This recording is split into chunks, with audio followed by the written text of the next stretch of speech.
얼마 전 인사동 인근에서 금속 활자가 대거 발견됐다는 소식 들으셨죠? 학계에서는 제대로 인정되면 역사가 바뀔 정도로 뜻깊은 상황이라고 평가를 합니다. 자, 그동안 금속 활자와 관련된 유물은 직지가 가장 먼저였는데 어떻게 다른 건지, 또 한글이라고는 하는데 생소한 글자가 많아서 이건 어떻게 읽는 거야 궁금하셨던 분들도 많을 것 같습니다. 자, 자세한 내용 들어보려고 하는데요. 함께 말씀 나눌 분 모셔보죠.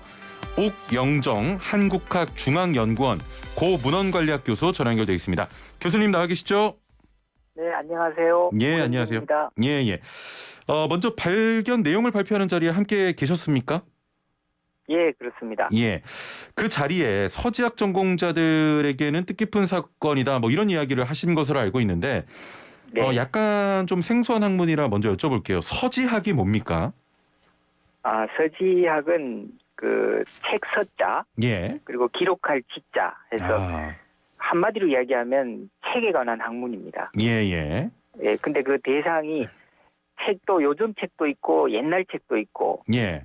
그렇지 않습니까? 근데 저는 이제 주로 옛날 책, 그러니까 옛날 옛 고자가 붙죠. 그래서 고서지학이라는 얘기를 많이 합니다. 예. 고지학. 예, 고서지학. 고서지학. 예. 자, 이번에 역사가 바뀔 정도로 뜻깊은 발굴로 평가가 되고 있는데요. 해당 제작 시대에 만들어진 금속 활자가 그렇게 귀한 겁니까? 예, 정말 귀한 겁니다. 전 지구상에 남아있지 않았으니까요, 그동안. 예. 예, 왜 그러냐 하면은, 이게 이제, 우리나라가 금속활자를 처음에 창안해서 만들고 했을 때, 예. 이게 그 다음 활자 종류가, 금속활자 종류가 수십 가지가 되거든요. 아, 그렇군요. 예. 예, 근데 그게 이제, 그냥 그대로 계속 놓아두었다가 예. 계속 이렇게 계속 책을 찍어내는 게 아니라 예. 어떤 경우는 녹여서 없애고 다른 활자를 만들어버립니다. 아, 예, 그러니까 이게 계속 녹여서 없애고 또 만들고 그다가 남아있는 것 일부는 이제 임진왜란이라는 큰 전쟁이 있었죠. 그렇죠. 예, 그때 다 없어져 버리고 예. 일본으로 약탈되기도 하고 그랬습니다. 근데 이제 조선 전기께 남아있다는 게 중요한 거죠. 그러니까 그렇죠. 임진왜란으로 큰 전쟁으로 없어진 건 줄 알았는데 예. 이게 지금 남아서 이렇게 전해진 겁니다. 예. 굉장히 의미가 있는 발굴이고. 네.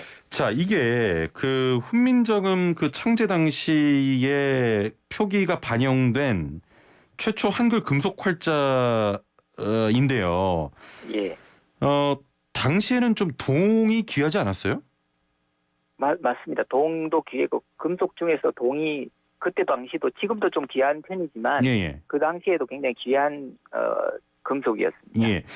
이번에 좀 발견된 그 장소를 보니까 일반인이 살았던 지역으로 확인이 되는데, 예. 이게 왜 여기서 나온 겁니까? 혹시 밝혀진 게 있나요? 그게 이제 아직 완전히 밝혀진 건 아니고요. 예. 추정만 지금 계속 하고 있습니다. 아. 이게 그 당시에 발굴단 얘기로는 그게 이제 민가인데 예. 아마도 그거를 민가. 갈무리 해놨다가 모아뒀다가 나중에 어디에 쓰려고 이렇게 항아리 같은 데 담아뒀을 가능성이 있다는 거죠. 예. 녹여서 쓰려고 했을 가능성이 높다는 겁니다. 녹여서 쓰려고 했습니다만 예. 그렇지 못했기 때문에 지금 발견된 것으로 추정된다, 이런 거죠. 그렇습니다. 예. 언제 누가 묻었는지도 뭐 전혀 밝혀진 바는 없겠네요. 예, 없죠. 예. 교수님 연구하시는 동안 이 정도의 발굴이 있었습니까? 근래에 들으면은 우리 북한에 예. 고려 개성 만월대라고 만월대 유적이 있습니다. 북한의 궁궐. 예. 그 고려 시대 궁궐이죠. 거기서 이제 고려 금속 활자가 발견이 되기도 했죠. 예. 예, 그게 이제 땅을 파서 나온 사례로서는 굉장히 중요한 발견이고, 그다음에 이제 그와 비슷하게 만들어진 활자가 이제 발굴은 아니지만, 예. 전달된 게 이제 최근에 정도가자 지금 아직까지도 규명을 하고 있습니다. 예. 그런 것들이 나온 게 있는데 이것은 그거와는 달리 지금 기록도 정확하고, 예. 그러니까 왜 만들었고, 언제 만들었고, 누가 만들었고, 그리고 얼마나 만들었고 이런 것들을 확인할 수 있는 것이 그대로 지금 나온 거죠. 예. 그래서 의미가 큰 겁니다. 한글 창제 당시 그 세종대왕이 인쇄 기술 좀 발달에 힘썼지 않습니까? 예. 예. 그 세종의 좀 면모를 엿볼 수 있다 이렇게 봐도 되겠습니까? 예, 그렇습니다. 그게 한글 활자 모양이 예. 자세히 보시면은 이게 지금 우리가 쓰는 한글하고는 조금 다르게 그러니까요. 보일 겁니다. 예, 예. 예, 그게 이제 그 당시 창제 당시 훈민정음 창제 당시에 지금도 훈민정음이라는 책을 보면 예. 그런 모양의 글자들을 확인할 수가 있지요. 그렇습니다. 예, 그 모양이 그대로 담겨 있기 때문에 예. 의미가 큰 겁니다. 예.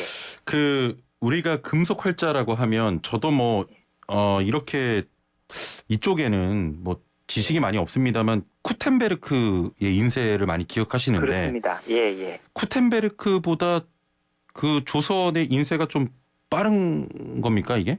예, 맞습니다. 이게 예. 보통 우리가 구텐베르크 활자 인쇄수를 얘기하면은 그게 예. 이제 전 세계적으로 세계 역사를 바꾼 발명품 뭐 랭킹 1위라 그러기도 하고 그러죠. 예. 그런데 이제 사실 따지고 보면은 그 반대쪽에 있던 우리나라 동양의 예. 인쇄 그 활자가 훨씬 더 이런 시기에 만들어졌습니다. 예. 이제 서양에서 제대로 안 알려져 가지고 그렇군요. 계속해서 그렇게 되는 건데 예. 실제 연도를 보면은 그렇습니다. 1450년 경이 예. 구텐베르크가 활자 인쇄를 발명해서 거기서 이제 보급을 그 인쇄를 시작했던 시점이거든요. 예. 근데 우리는 그때는 이미 활자가 세종 때 이미 한 4-5종 정도가 이미 다 만들어져 있었습니다. 예. 예, 그리고 그 이전 뭐 물론 고려 시대까지 올라가면 훨씬 더 올라가지요. 예. 이번에 발견된 거는 그 1450년 이전으로 추정되는 활자가 나왔다는 거죠. 예. 그래서 이제 구텐베르크보다 더 이런 시기의 것이 나올 가능성이 높다 이렇게 이야기하는 겁니다. 아, 굉장히 자랑스럽네요. 예. 그 조금 전에 그 몇 가지 글자에 대해서 이야기를 해주셨는데 글자가 이걸 어떻게 읽어야 하지 이런 글자가 굉장히 많았는데요. 저도 예. 몇 가지만 좀 여쭤보겠습니다. 예. 그 발굴된 한글 활자를 보면 이응 위에 예. 요 미음이 올려진 글자가 있더라고요. 예. 그러니까 이게 이제 예. 순경음 일명 그걸 이제 순경음이라고 얘기를 하는데요. 예. 그러니까 한글로 풀면은 그 입술 순자입니다. 순자가 그래서 입술 가벼운 소리라고 이야기를 많이 하죠. 그래서 그거를 비읍하고 미음하고 피읍 이런 글자들에 이제 그게 이응이 붙어가지고 예. 그 일반적인 비읍보다 발음을 좀 연하게 약하게 하는 그 소리를 낼 때 그렇게 한다라는 그런 겁니다. 아, 그러면요. 그러니까, 예. 그 지금 애청자분들이 조금 헷갈릴 것 같은데. 예. 그냥 이응 위에 미음이 올려져 있는 거. 그러니까 쉽게 말하면 동그라미 위에 네모가 올려진 요 글자는 그러면 발음을 어떻게 해야 될까요, 교수님? 무라고 하죠. 예? 무. 예. 약간 입술 가면서 그러니까 미음을 우리가 입술을 이렇게 탁 붙이고 떼면서 미음 이렇게 하지 않습니까? 이렇게 하지 않습니까? 그런데 그거를 조금 더 가볍게 입술을 약간 이렇게 무 이렇게 하시면 됩니다. 무 이렇게요. 굉장히 어렵죠. 그러니까 좀 쉽지 않은데요. 이게 그 발음하기도 어렵고 하니까 후대로 가면 갈수록 이게 이제 이 글자들이 사라지게 됩니다. 이게 사라진 거군요. 안 쓰이게 됩니다. 안 쓰이게 됩니다. 그러면 흔히 원래는 말씀하시죠. 원래 이 글자를 표기한 이유는 그 중국식 발음을 그대로 표기하기 위해서 그거를 이제 정확하게 우리가 그러니까 웬만한 발음은 전 세계의 어떤 언어든 우리나라 그 발음 기호로 다 발음을 할 수가 있는 거죠. 그렇군요. 훈민정음이 위대한 이유 중에 하나가 바로 그런 거죠. 예. 그러면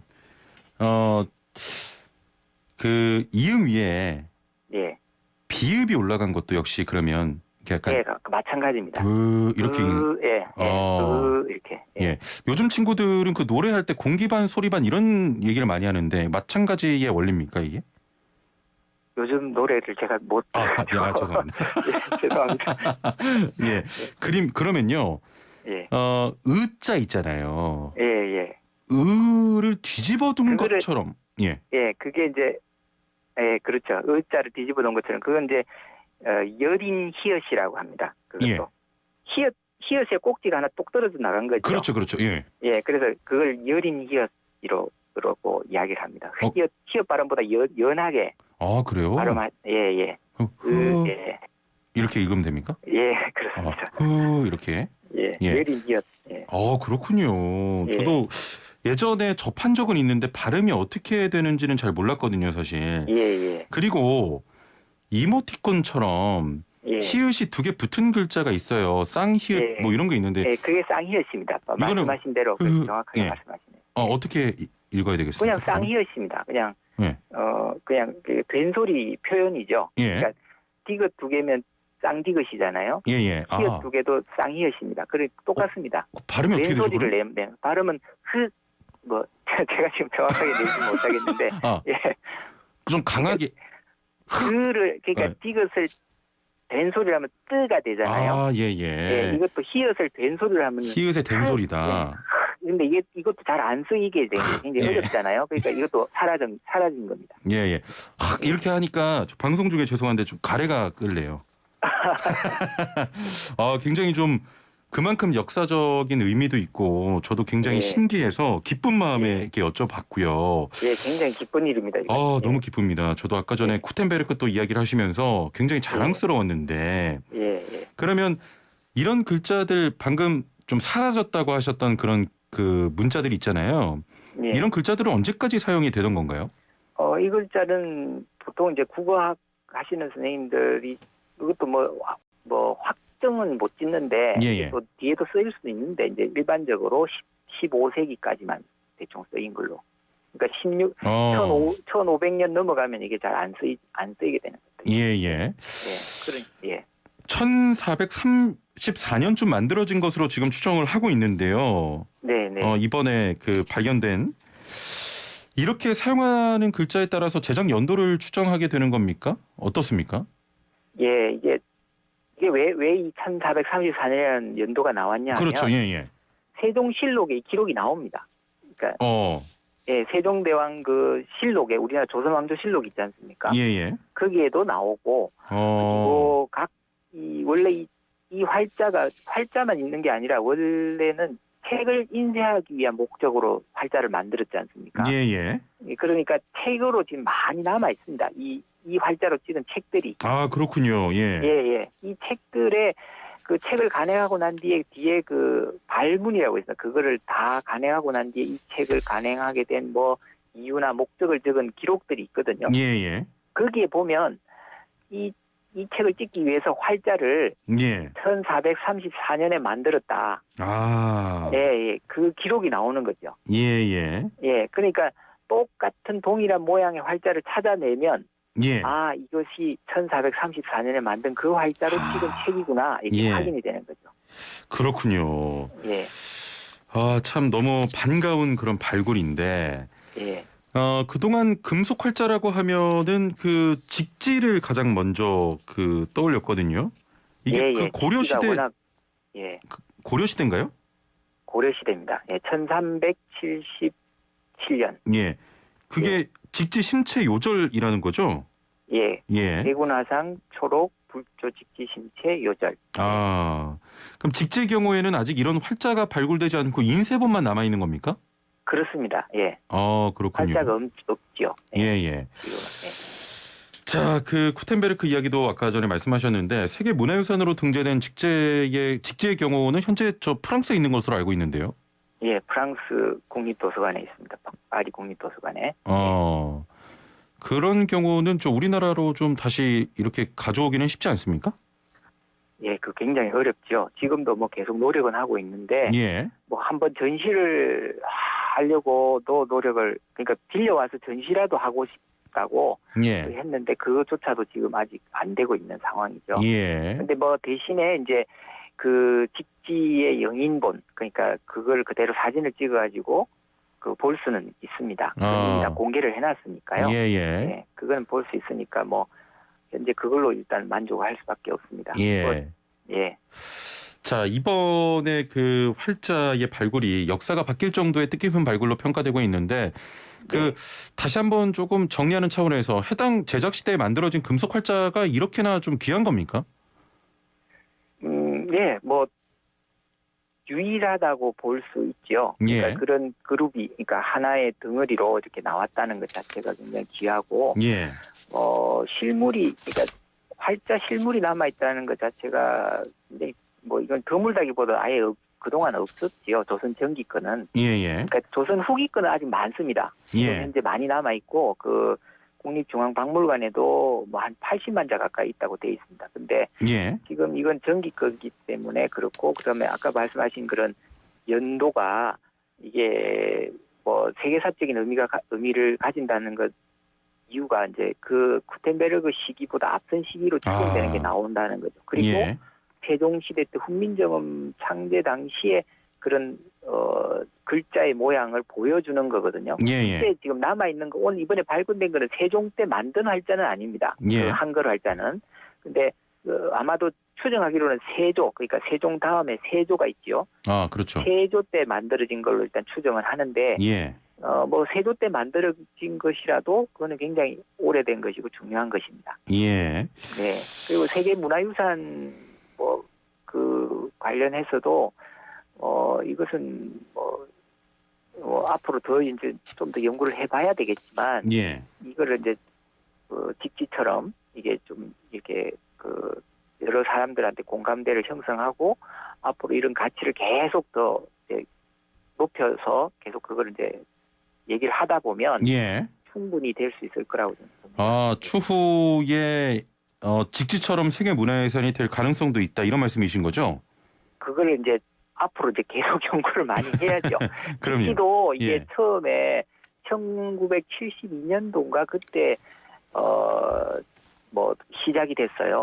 그럼 프랑스에서 전시회에 그게 나타난 거거든요. 등장을 한 거거든요. 그러고 나서 그 세계 기록유산이 된 것은 2000년대 이후잖아요. 그러니까 뭐 한 40년 정도 기간 동안에 엄청난 노력을 했습니다. 그렇죠. 그거를 하기 위해서. 그러니까 이 활자도 이제 뭐 우리가 섣불리 뭐 우리가 세계 문화유산, 기록유산 이런 얘기를 하는 것도 좀 더 정확하고 명확하고 아무도 거기에 대해서 반대의 의견을 낼 수 없도록 그 학술적으로나 뭐 모든 면에서 완벽하게 이렇게 우리가 잘 준비를 해서 해야 되겠죠.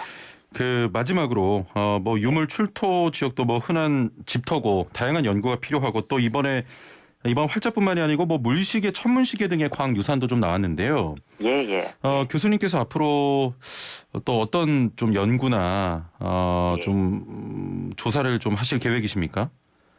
저는 뭐 기회가 주어진다면 이 활자에 대한 뭐 같이 나온 과학기기에 대해서는 또 다른 분야 선생님들이 계십니다. 이미 과학사 하시는 선생님들도 계시고요.